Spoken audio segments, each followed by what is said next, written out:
G'day, fellas. Welcome to Bet It Out. Louis Herman Watt and my man Ryan Cook in Australia is the longest week in racing in Australia. Comes to a profitable end.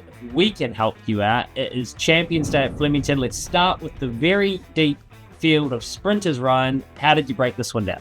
Yeah, I'm probably going to regret betting against Bella Nipotina here, Louis, but I'm with Giga Kick, who ran second to her in the Everest last start. Gee, he was impressive along the inside that day. 2 from 3 at Flemington, as we know, and he's only done limited racing over the last 12 months, so I think his best is yet to come. Oh, with politics in the headlines, it's good to see a bit of bipartisan punting going on, because I totally concur. I completely agree. And Bella Nipotina's been a superstar this prep. She's had a long year, but it's been a profitable one for her.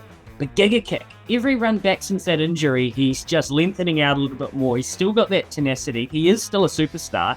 And I think with his stats up the straight, as you point out, fourth up into his prep now, saver on the Kiwi filly, Electric Star, because if Switzerland was in this race, he'd start favourite, and she was close to him last weekend. To the mile we go, storylines galore.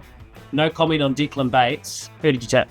I'm going with Broadsiding. We're getting a good price here. Comes back from the Cox Plate. I thought he was a tired horse that day over the 2,000 metre trip, but he was a very, very brave to the line. I think the Dolphin has chosen to go past racing against Via Sistina, so this looks like a nice consolation prize for him. They'll play this episode of Bet It Out in political science classes for decades to come, because I agree yet again, Ryan. Broadsiding's got the best form line in Australia, right? He's got the placing behind Prognosis and Via Sistina in the Weight for Age premier event, Cox Plate. I love the way James Cummings has gone for the mile, not the 2,000 metre race. There are some very good horses in this race, but he is one of them, and he gets the weight relief being a 3-year-old. I think he's a superstar. He'll go back, find cover, and booming home to Rickenham, Christchurch, my hometown. The 2,000 Guineas kicks off New Zealand Cup week. Interesting field. I don't know if there's a Sacred Falls or a Jimmy Shoe in here. We've got a very short price favourite in Savagely. I'm not with him. I'm going to shop around So Naive on an each way basis, because he's got those similar form lines at a much fairer price. How did you find the 2,000 Guineas?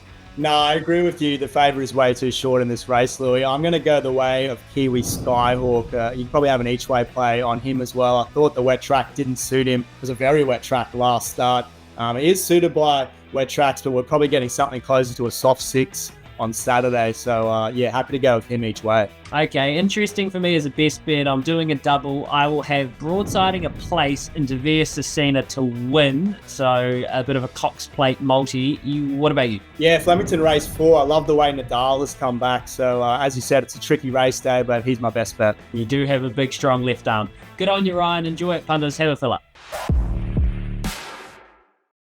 Imagine what you could be buying instead. For free and confidential support, call the number on the screen or visit the website